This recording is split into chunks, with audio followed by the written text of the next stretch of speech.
Welcome once again to another edition of the Chicago Bears pregame show right here on the Kenikkasports channel. I am your host, Kenny Time, and yes, not to be confused, I am decked out in Chicago Bulls attire today because the Bulls have a huge weekend of games with the Bucks and the Cavs, and then Monday with the Spurs, and we have Bulls fever over here, right? All right, yes. Indeed, but this is the Bears pregame show, and we are looking at the Bears matchup this Sunday with the New York Football Giants.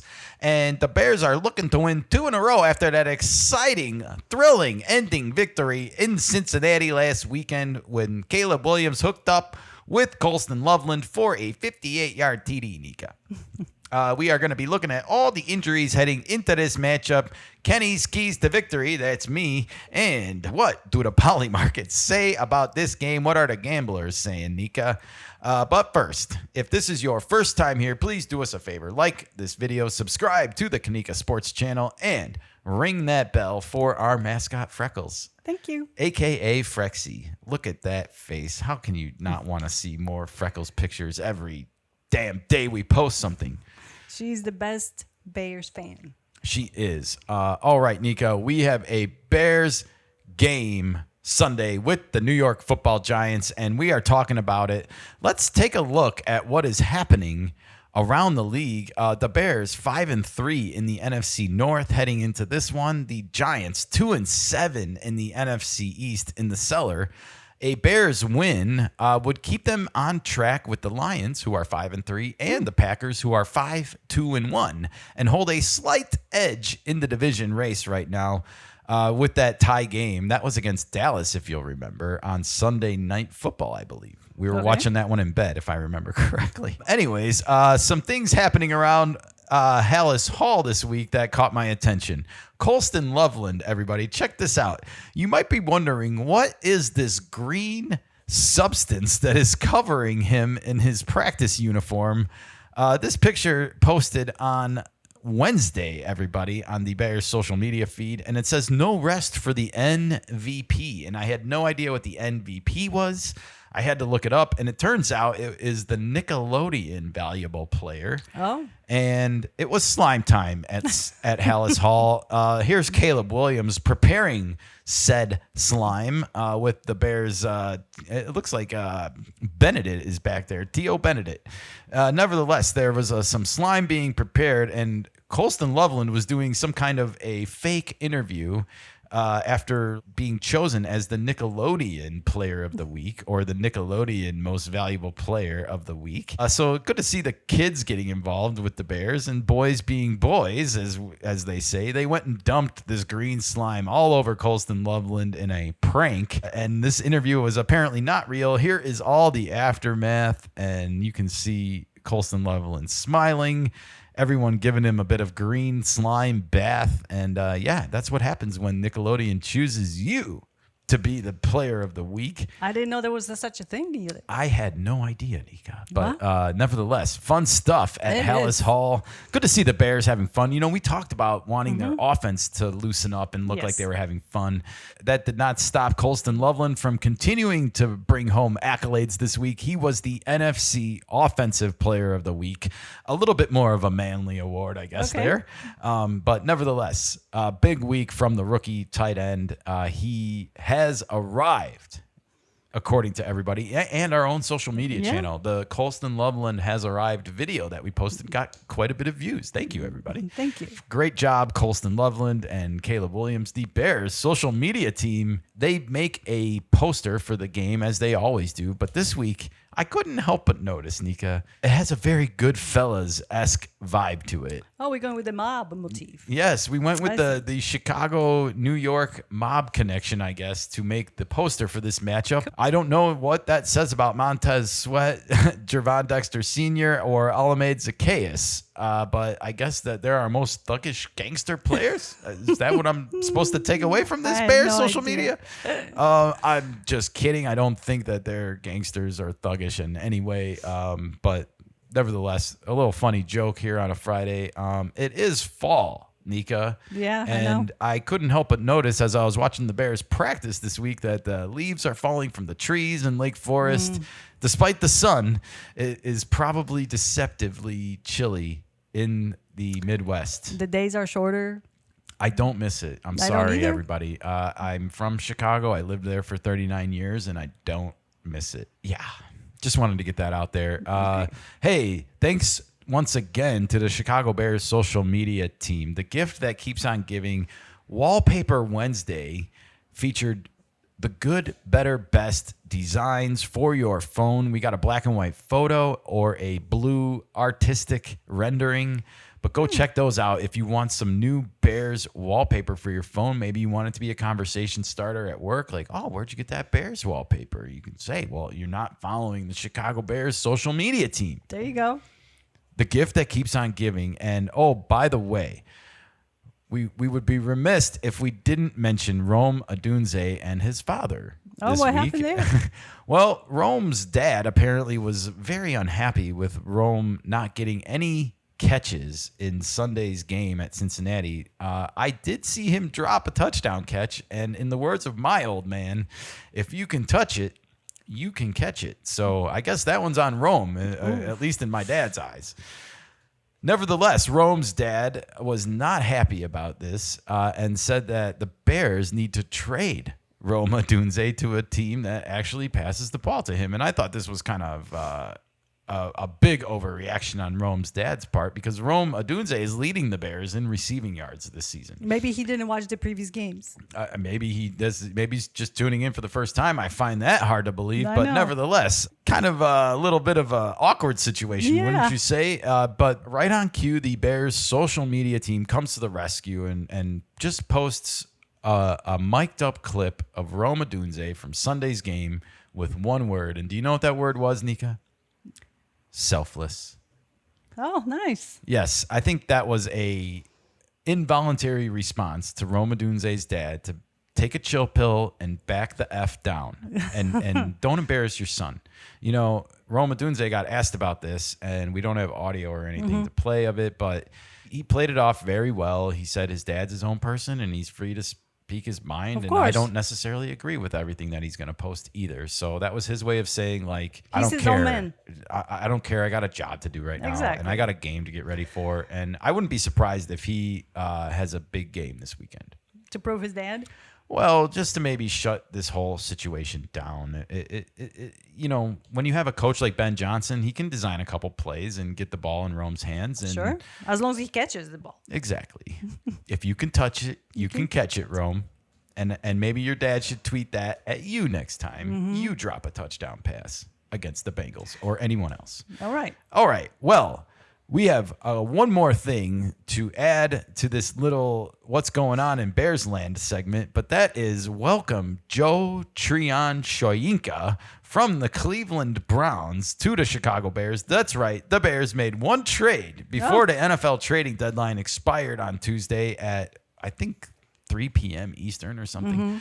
Nevertheless, the Bears needed some help here because they lost Odangbo last week to injured reserve for this season. While this was not the splashiest name that was traded at the trading deadline, this is a body that the Bears desperately needed. What to position fill. does he play?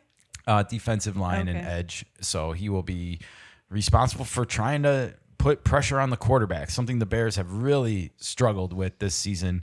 I got to be honest, I don't think they're going to get a lot of help here. You know, I think this is a fill-in body. So I just want to temper expectations for Bears fans out there. Okay. Let's turn our attention to some injuries ahead of this game. Hey, look, everybody, the Bears are actually sort of kind of looking like they're getting really healthy. Just 4 names at the top of that did not practice list on Thursday, including Joe Thuney, who is just getting his rest. I mean, this must have been built into his contract or something, because for the last few games, he's been getting some extra rest here, and it's not affecting performance or anything on the field. He's a all-pro offensive lineman, definitely knows how to go about his business, and I think they're just giving him extra rest to take care of his body as he gets into his 30s. Sure. Nothing wrong with that in my view. But the big thing on here is that DJ Moore, with his hip groin injury, he didn't practice Wednesday. He was limited on Thursday. Roma Dunze has an ankle heel thing. He didn't practice Wednesday, but he did practice on Thursday, limited. Luther Burden III is going to be back from that concussion. He's been practicing in full, along with Cole Kmet, who had a concussion, and he is back full. So that's good. Kyle Monungai had an ankle and was limited on Wednesday, but he's full. And DeAndre Swift, everybody, with the groin, he did not play last week. He was full on Thursday. I would expect him to play this weekend. And that's going to be good news for the Bears because the Giants, we're going to talk about in our keys to victory, are not very good at stopping the run, everybody. Oh, Yes, indeed. Also wanted to point out that this guy, I'm going to try and say this again, Nika, Amen Agbangbamiga. God, I screwed it up, didn't I? you probably did. Agbangbamiga. I think I'm screwing it up bad, but whatever. It's going to be a humor segment on the Kenikkasports channel, everybody. He's been activated from injured reserve. Finally, at long last, we had speculated last week that he might be back last week. He didn't make it, but he's back now. So he's cleared. I did not make it in my second attempt to say his name correctly. Oh, it might take you a few. Shame on me. Well, it's a hard name to say it. All right, where were we? Oh, I wanted to talk about the Giants' injuries for a second because while they have a huge injury report, and I didn't really pull that to talk about anything specific, but the Giants are missing some of their young offensive firepower, some weapons. Malik Neighbors, he went out early on in the season with one of his ligaments. It was either his Achilles or his knee. Okay. He's out for the season with surgery. And Cam Scatabo, the running back, who I know Bears fans had their eyes on in the later rounds of the draft, he was actually taken by the Giants. He's out for the season with, I think he has double knee ligament tears. Double knees? Ooh, ouch. Well, not both knees, but both ligaments in one knee. Oh, okay. Yeah. Still. Ouch. No. He's out for the season. Yeah. So we will not get to see some of the young talent from the Giants offense. But I'm still a little nervous about Jaxson Dart, and we'll get to that in a second. But I also think the Giants head coach might be close to getting on the hot seat, everybody. And the Giants coming into this one 2-7, obviously underperforming. We saw them on Hard Knocks not so long ago, and they were not in like rebuild mode or anything. So my advice before we get into the keys to the victory, Nika, is let's add some fire to that fuel. Yes, Definitely. Let's put that coach squarely on the hot seat, everybody. And let's get into it here. Kenny's keys to victory. All right, here we go. On offense, we need to establish and exploit this Giants run defense early on in this game and just set the tone. The Bears have been doing such a great job rushing the ball since they came out of the bye week. And it seems now that they've turned a corner and they are a dangerous running team. DeAndre Swift, Kyle Monungai, they have some decent depth here at that position that's getting the job done.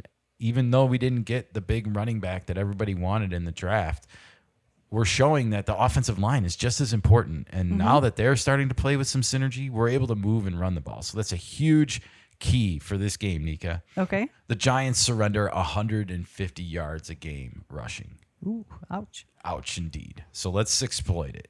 And then on that measure, Caleb, you should look to continue to build off of last week's game-winning touchdown pass and work on being more sharp and accurate with your opportunities this week, because I have a sneaking suspicion that if we are able to run the ball like we should against the Giants, that we won't need to throw the ball as much. So you might not have as many dropbacks. So you might want to make the most of those opportunities when you get them. That's what I'm trying to say. And you might get more opportunities if that's the case. One thing, though, I want to caution Caleb Williams with right now is to not get into a shootout with Jaxson Dart.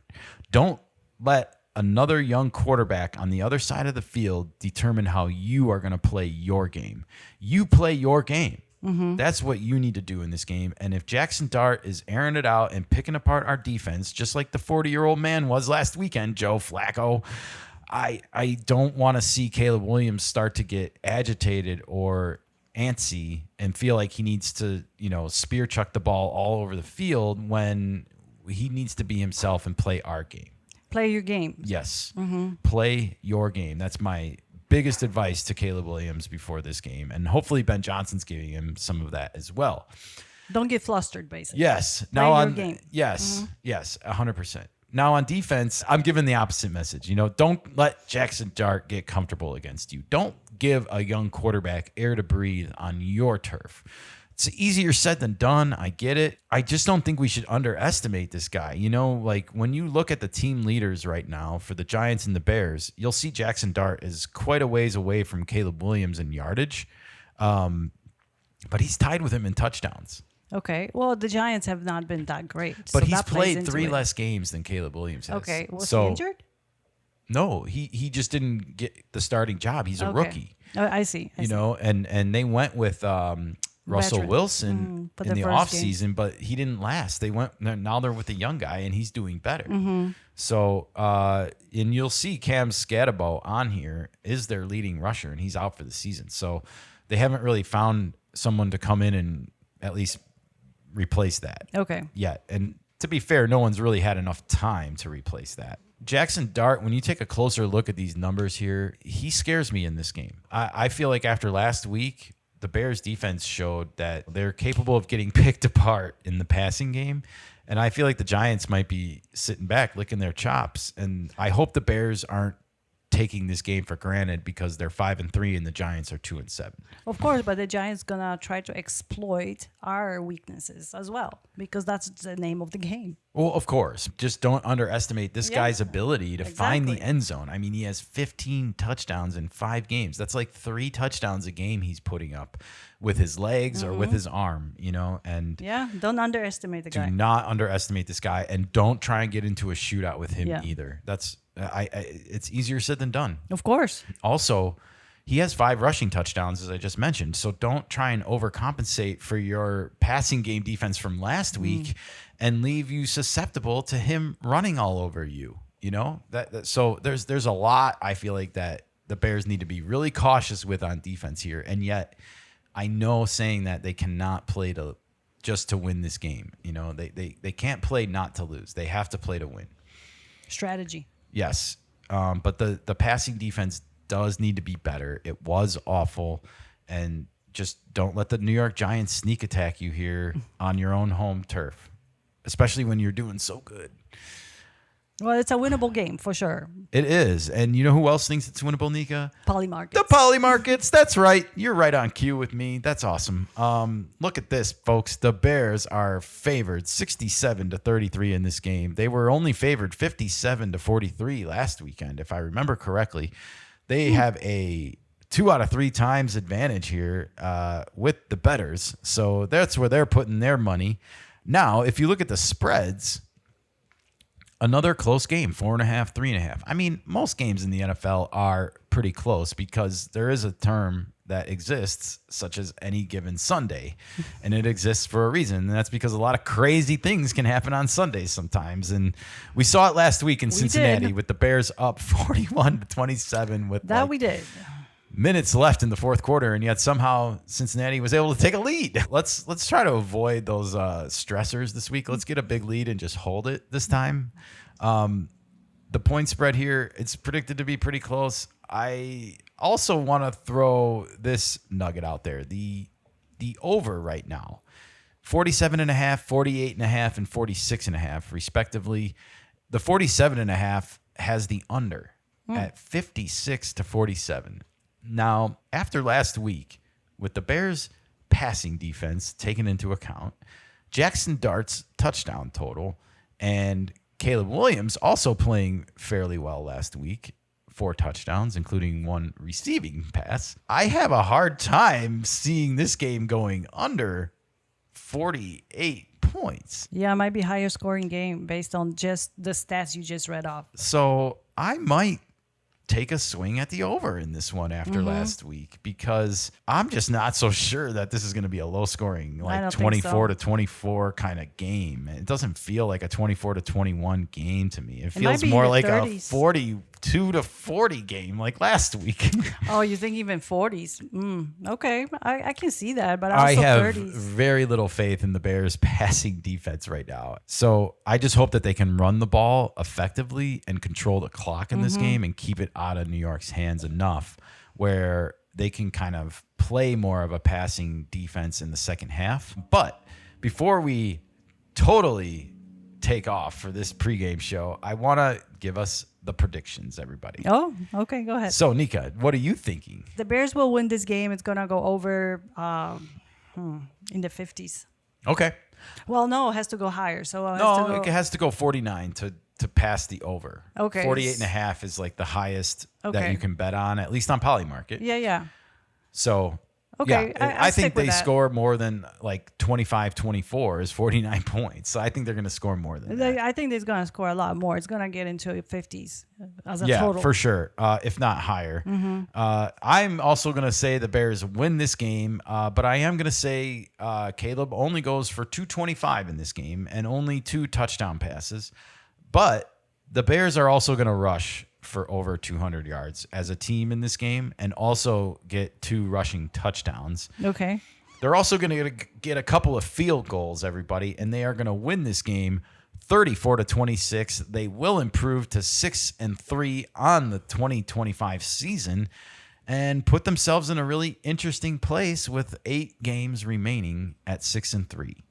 Okay. So I hope a that's where good we're prediction. at. I hope we have a Victory Monday celebration and we can start to look ahead to the final 8 games of this crazy season as we move on. All right, thank you for joining us on this Chicago Bears pregame show right here on the Kenikka Sports channel. It is Friday. Have a happy Friday and have a great weekend, everybody.